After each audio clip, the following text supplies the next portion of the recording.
Bom, a mensagem desta manhã e o tema que me passaram, né, ele não vai ter só palavras bonitas, vão ter um pouco de palavras duras, né, porque o teor da mensagem é o risco de se servir a Deus, né, sem prioridade ou de forma superficial.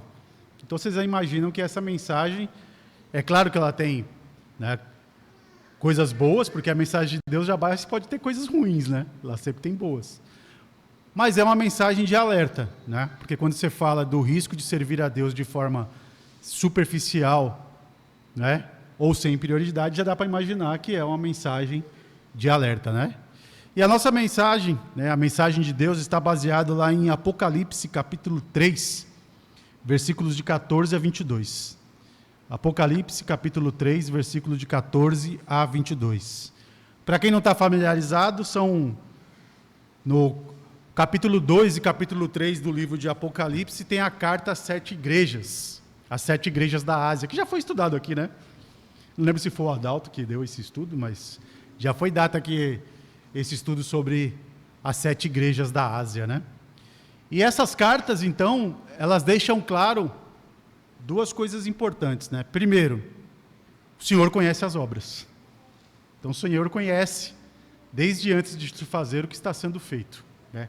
E aquilo que é desejo das pessoas fazerem, né? E dentre as cartas, chama atenção uma carta, quando você lê o livro de Apocalipse inteiro, dentre as cartas tem uma carta que chama atenção, porque é uma carta dura, não é? Mas é uma carta de amor também, que serve de alerta para nós. Vamos ver. Capítulo 3, a partir do versículo 14.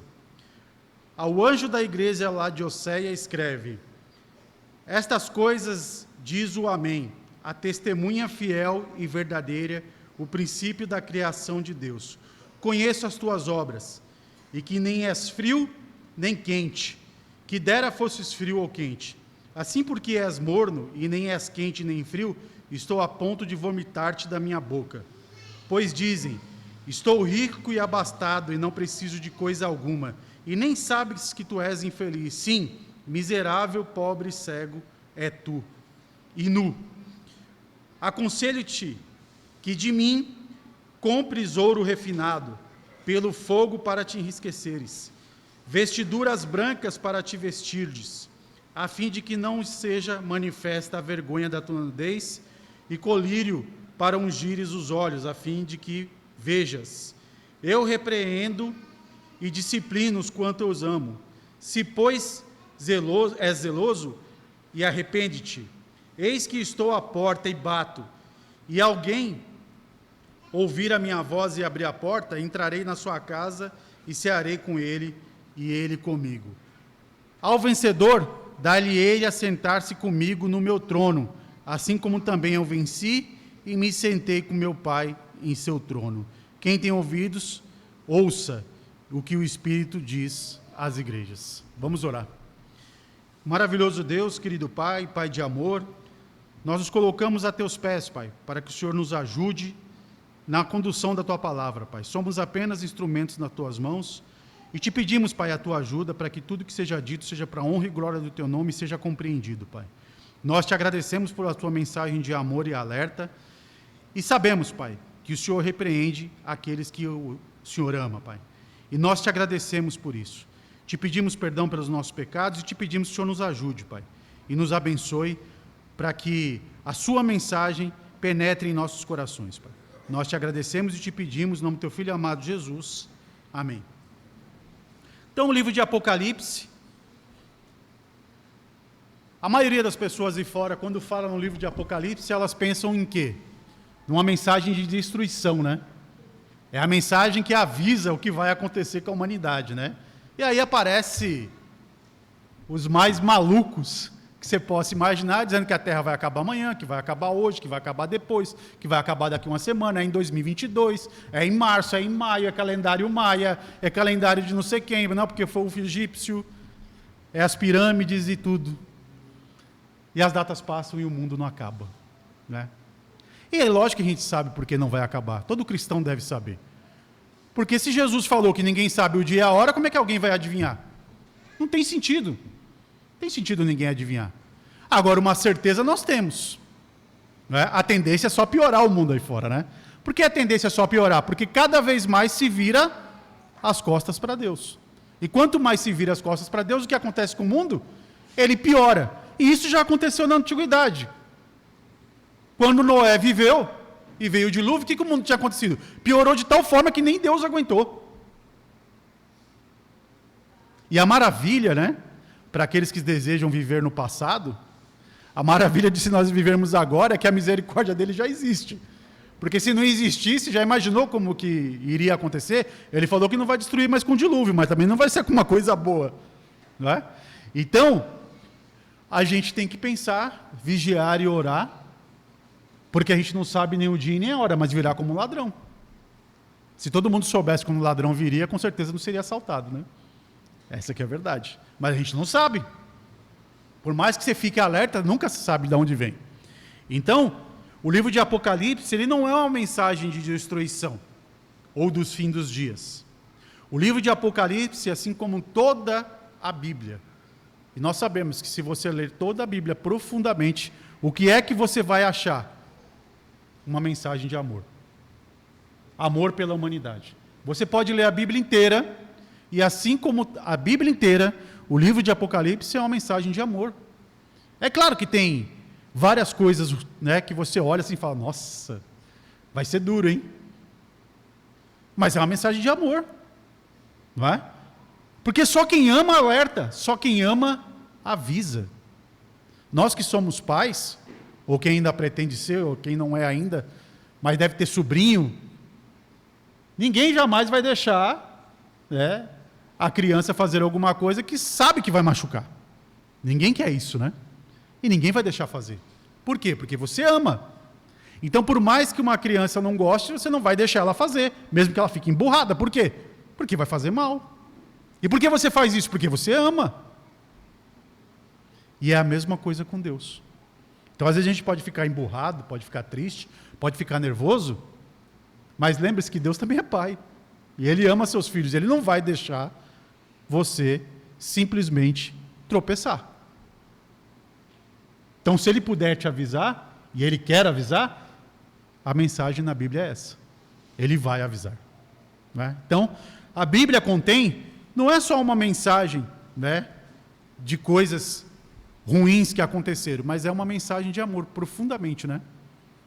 E, na verdade, as coisas ruins, quando nós analisamos profundamente também o que aconteceu com a nação de Israel, ou o que aconteceu com qualquer um outro, se você olhar profundamente, você vai ver que Deus avisou antes. Não foi simplesmente acontecer uma coisa ruim. Ele avisou antes.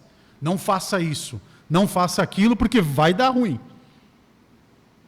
E aí a pessoa teimosa vai e faz, né? É igual a criança, enfia o dedo na tomada, o que vai acontecer? Não põe o dedo na tomada, vai lá e vai dar choque. Né? Então é isso que Deus traz para nós nas mensagens dele, né? E não é diferente com o livro de Apocalipse. E quando a gente fala de servir a Deus de forma superficial, o que vem na mente? O que é uma coisa superficial? Já ouviu falar de uma pessoa chamar outra de superficial? Essa pessoa é superficial. Né? Não é o superficial do aroma superficial do suco, que também é ruim, né? Aquele pozinho não é bom, não.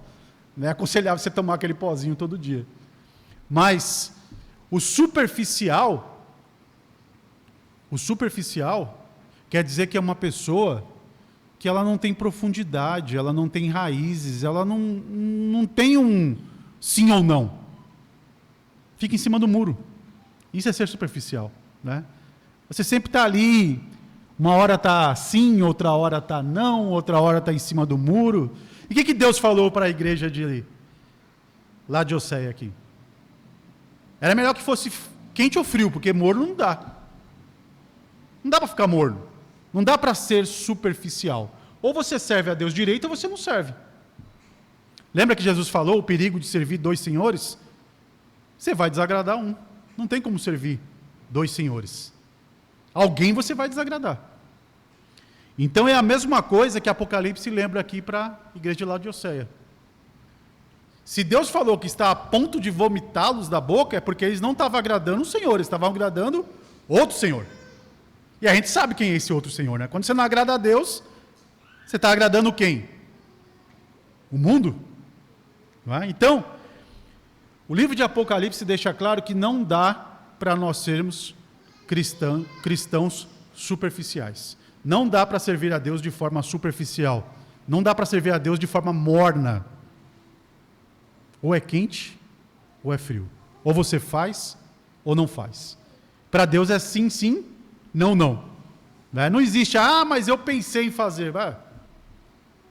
Quando você pensou, você deixou de fazer. Se ficar pensando é a mesma coisa que deixar de fazer. Por isso que Deus não se agrada do morno, porque ou você faz, ou você não faz. Se você ficar ali em cima do muro pensando, amanhã eu faço, você deixou de fazer. E talvez o amanhã não exista. Então, nós temos que lembrar que essa carta nos alerta exatamente qual é o risco de sermos superficiais ou servir a Deus sem prioridade. E uma coisa está ligada à outra, né? Se você serve a Deus sem prioridade, é um risco muito grande de você estar sendo superficial. Porque, lembra, o tempo é 24 horas para todo mundo. E tem um grande filósofo que disse, se você não prioriza alguma coisa é porque não é importante. E essa mensagem nós não estamos passando para nós mesmos, nós estamos passando para Ele lá em cima. Quando Deus não é a prioridade, nós estamos dizendo para Ele, isso não é importante, tem coisa mais importante para fazer. É isso. Se você deixa de fazer as coisas para Deus, você está dizendo para Ele, isso não é importante, eu estou fazendo outra coisa. Olha o que Ele falou para a igreja de Laodiceia aqui. Vocês acham que são ricos, que não precisam de Deus, não precisa de mim, mas vocês estão nus, vocês estão cegos. Não é? E aí você pensa assim, por que eles não tinham roupa? Não, não é nada disso. Lembra quando Adão e Eva estavam no paraíso? Lembra quando eles pecaram? E Deus perguntou, quem disse para você que você está nu? Quem foi que disse para você? Não, mas olha, aí começaram a enrolar, daqui a pouco botou a culpa na mulher, aí depois botou a culpa na serpente, botaram a culpa na maçã, botaram a culpa na árvore, bota a culpa em tudo, menos neles mesmos. Ou seja, por que eles sabiam que eles estavam nu? Porque a partir do momento que desobedeceram a Deus, pecaram, tiveram conhecimento do mal. E é a mesma coisa que ele está dizendo aqui para a igreja de Laodiceia. Vocês estão nus e cegos, vocês estão no mal, nas trevas, e não sabem. E aí Deus vai dizer para eles, eu estou a ponto de vomitá-los da boca. Então, qual é a consequência? Ser vomitado por Deus, literalmente. E é duro isso, né? É claro que, no sentido literal, a gente pode dizer que é ser riscado do livro da vida. Se você deixar Deus de lado, se você não trazer Deus como prioridade, se Deus não é importante para você, riscado do livro da vida. Isso é o vomitado. Não é vomitar no sentido literal. Até porque Deus não vai vomitar. Mas é o seguinte, você vai ser riscado do livro da vida. Esse é o risco. É o risco de perder aquilo que você já ganhou. É o risco de jogar fora todo o sacrifício que nós fizemos até agora. Perder a salvação. Não é? Então, as cartas às 7 igrejas, não é? Que da região da Ásia, que hoje compreende aquela região da Turquia, nos prova que Deus conhece e vê todas as nossas obras, sejam o que fazemos ou o que deixamos de fazer. Deus sabe. Deus sabe meus planos para amanhã, e eu nem sei que plano que é. Eu nem sei, porque eu não planejei nada para amanhã, mas Ele sabe o que eu vou fazer amanhã. Não é? Então, Deus conhece as nossas obras. Não adianta tentar enganar Deus. Não é? Não adianta tentar enganar Deus, né? É como diz uma música, mentir para si mesmo é sempre a pior mentira. E você tentar enganar Deus é mentir para si mesmo. Porque você não está enganando Deus, você está enganando a si mesmo. Não é? Essa que é a verdade. E isso fica claro quando a gente lê, não é? Nos versículos 15 e 16, os irmãos em Laodiceia estavam perdendo a salvação e se achando autossuficientes e deixando Deus de lado sem prioridade. Deus dizia que eles estavam cegos, e Jesus disse sobre estarmos cegos para a verdade. Jesus disse isso, né? Que algumas pessoas estavam cegas para a verdade. Ele mesmo disse isso. Vamos ler lá em Mateus capítulo 8, versículo de 18 a 22. O próprio Jesus disse qual é o perigo, né? O estar cego aqui não é estar cego fisicamente, mas estava dizendo que as pessoas estavam cegas. Elas enxergavam, mas não enxergavam. Mateus capítulo 8.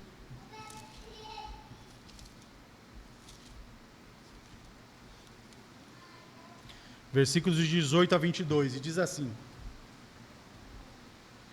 Vendo Jesus muita gente ao seu redor, ordenou que passassem para outra margem. Então, aproximando dele um escriba, desculpa, estou lendo a passagem errada, né? É Mateus, capítulo 8, de 18 a 22.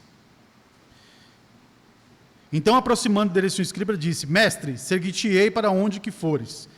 Mas Jesus respondeu: As raposas têm seu covis e as aves dos céus ninhos, mas o Filho do Homem não tem de reclinar a cabeça. E outro dos seus discípulos disse: Senhor, permite-me primeiro sepultar meu pai. Replicou-lhe, porém, Jesus: Segue-me e deixe os mortos sepultar os mortos. Né? Ou seja, uma passagem que confunde muito, né? Porque algumas pessoas acham, mas o cara não estava morto, como é que ele ia sepultar os mortos? Né? O que ele quis dizer é que aquelas pessoas estavam mortas espiritualmente, e que a prioridade naquele momento era Deus. E que se ele fosse fazer isso, era um morto sepultando outros mortos.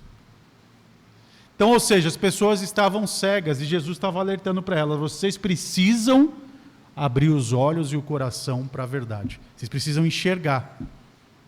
Não é?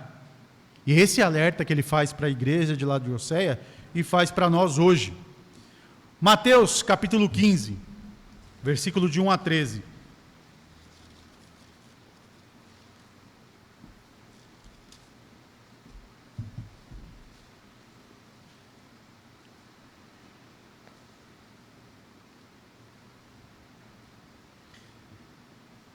Mateus 15, de 1 a 13. Então vieram a Jerusalém, a Jesus, alguns fariseus e escribas e perguntaram: Por que transgridem os teus discípulos as tradições dos anciãos? Pois não lavam as mãos quando comem. Ele, porém, lhes respondeu: Por que transgredis vós também o mandamento de Deus por causa da vossa tradição? Porque Deus ordenou: honra teu pai e a tua mãe. Quem maldisser o seu pai e a sua mãe, seja punido de morte. Mas vós dizeis: se alguém disser a seu pai ou a sua mãe, é oferta ao Senhor aquilo que poderias aproveitar de mim. Esse jamais honrará teu pai e tua mãe. E assim invalidastes a palavra de Deus por causa da vossa tradição. Hipócritas, bem profetizou Isaías a vosso respeito, dizendo: Este povo me honra com os lábios, mas seu coração está longe de mim. E em vão me adoram, ensinando doutrinas que são preceitos de homens. E tendo convocado multidão, lhes disse: Ouve e entendei. Não é o que entra pela boca que contamina um homem, mas o que sai pela boca, isto sim contamina um homem. Então, aproximando deles os discípulos, disseram: Sabes que os fariseus, ouvindo a tua palavra, se escandalizaram? Ele, porém, respondeu: Toda planta que meu Pai Celestial não plantou será arrancada. Deixai-os, são cegos guias de cegos. Ora, um cego se guiar outro cego, cairão ambos no barranco. Então você vê que Jesus foi claro, né? Até para seus discípulos. Deixa eles, estão cegos. E um cego guiando outro cego vai para onde? Vai para a destruição, vai cair num barranco. Né? Então Jesus falou sobre essa cegueira, né? A cegueira espiritual. De deixar, e ali os fariseus estavam deixando tradições serem mais importantes do que o próprio Deus em pessoa estava falando para eles. Porque Jesus era o próprio Deus em pessoa. Né? Era o que eles esperavam e eles estavam perdendo, porque eles estavam preocupados com as tradições. Ou seja, deixou Deus de lado e estavam preocupados com outra coisa. E aí se tornaram cegos. E é esse o risco de se deixar a obra de Deus de lado e abandonar Deus. Nós ficamos cegos. Não é? Nós ficamos cegos. E somos guiados por um mundo que é cego. E todos os cegos vão fazer o quê? Um guiando o outro. Cair no barranco, cair na destruição. Né? Então esse é o perigo de não se priorizar Deus e a sua obra. O tempo e as obras e a prioridade pertencem a Deus. Não podemos ser mornos, não podemos ser frios. Temos que ser quentes. A palavra de Deus deve queimar em nossos corações. Ela deve incomodar ao ponto de não conseguirmos ficar parados e indiferentes. Não é? Uma vez eu ouvi isso: se a palavra de Deus não nos incomoda, é que tem algo de errado. Porque a palavra de Deus nos incomoda, né? Toda vez que você lê a palavra de Deus, você fala: eu estou fazendo pouco, tem algo de errado, estou ficando parado, não é? Quando você olha para o que Paulo fez, você fala assim: não, né? Não tem como se comparar, estou fazendo pouco, estou trabalhando pouco, quero fazer mais, quero fazer melhor, né?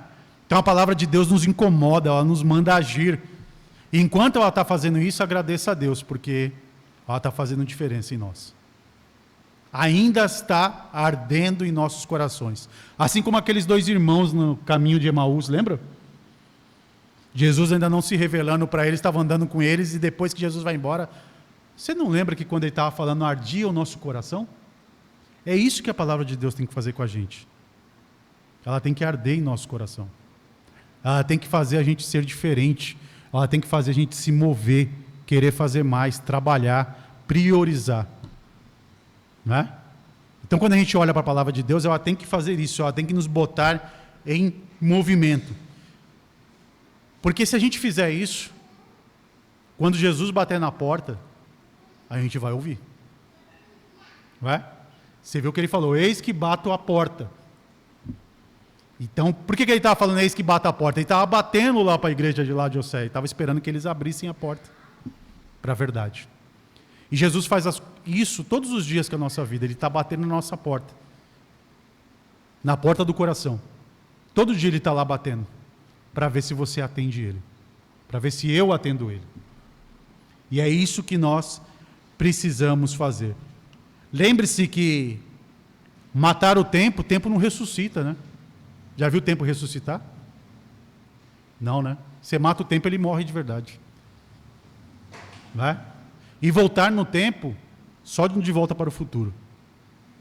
Não tem como voltar no tempo. Tem como voltar para o passado. Não é? Então, matou o tempo morreu. Não fez hoje, já não dá para fazer mais hoje. Só amanhã. Então nós temos que ter a certeza que nós estamos fazendo melhor com tempos que Deus nos dá hoje, agora. E aproveitar todas as oportunidades. O cristão verdadeiro, ele ouve Jesus e coloca em prática. Nós não podemos perder tempo. Tempo não volta, como eu falei, tempo não ressuscita. Ele falou isso lá em Lucas, capítulo 9, versículo de 59 a 62. Lucas capítulo 9, versículo de 59 a 62.